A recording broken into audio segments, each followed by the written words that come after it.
করিমগঞ্জে গেছিলাম, হয়েছে সবা দিনও হয়েছে রাইতে। কিন্তু যে কথাটা আমার বলার এখানে উদ্দেশ্য সেটা হলো, ইশারা দিলে বুঝবেন, কিশোরগঞ্জের নাম করা একটা প্রতিষ্ঠান, মাসিক বেতন হইল 1800 টাকা,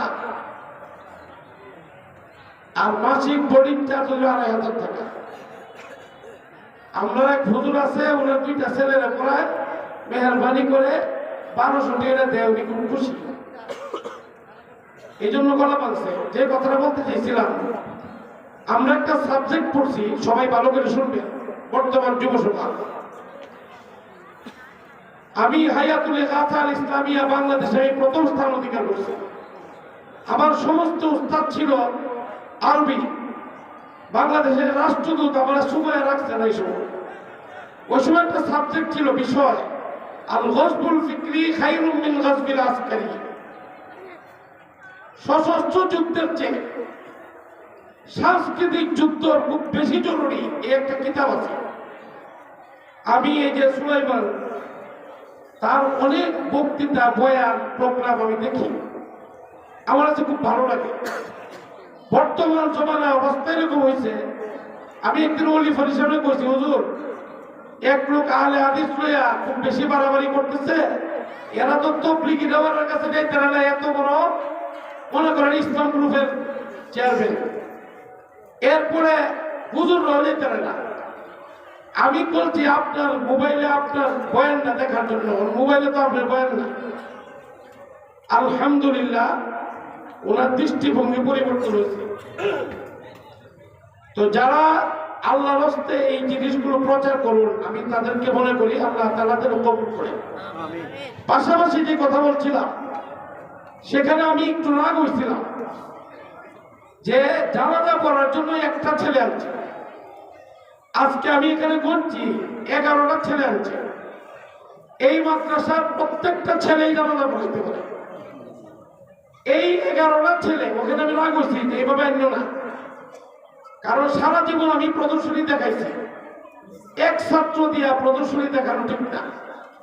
আলহামদুলিল্লাহ সুম্মা আলহামদুলিল্লাহ, আমি হাফেজ ও আলেম, আমার সাথে ছাত্র আছে আপনাদের এই মাদ্রাসারই।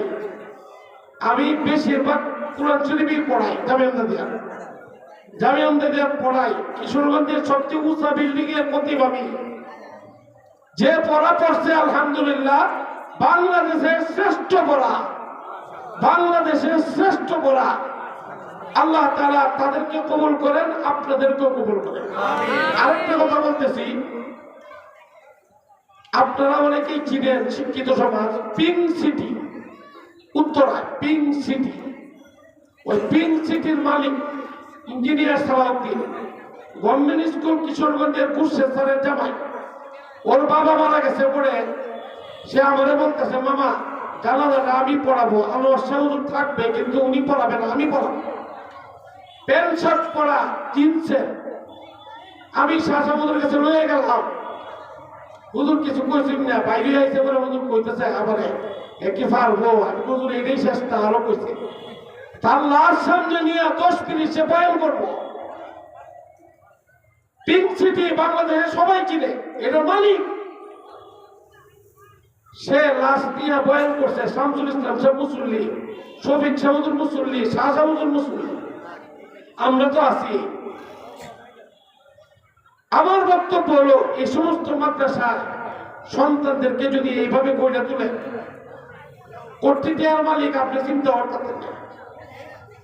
যে হুজুর যে বলছে, কসম খোদার, কোন সন্তান যদি তার বাবাকে, তার মাকে সামনে নিয়ে আল্লাহুম্মা গফিরলি হাইয়িনা শব্দ বলা লাগতো না, প্রথম শব্দ বলার আগেই আরশে আজিম কাঁপতে থাকবে, আল্লাহ তাআলা তার বাবা মাকে মাফ করে দিবে।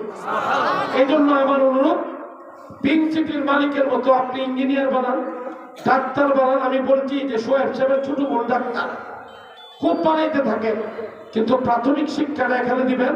আর আরেকটা জিনিস, সেটা হলো কোন জায়গার মধ্যে সহি শুদ্ধ শিক্ষা দেওয়া হয়, এটা একটু তবিজের চেষ্টা করবেন। সারা দুনিয়া একরকম মনে করা উচিত না। আল্লাহ তাআলা আপনাদেরকে সুযোগ দিচ্ছেন। এই প্রতিষ্ঠানের সঙ্গে আমি নিজে ওয়াদা করতেছি, আপনারা ওয়াদা করেন, যতদিন থাকবো এই কোরআনের বাগানের সঙ্গে আমরা ইনশাআল্লাহ আমরা এর খেদমতে থাকবো। সকলে হাত উঠাই, আল্লাহ তুমি সবাইকে কবুল করো। আলহামদুলিল্লাহ, এই আমাদের দ্বিতীয় পর্ব এসে গেছে, এক্ষুনি শেষ হয়ে যাবে। এবছর যারা এখান থেকে আল্লাহর কালাম প্রথম দিকে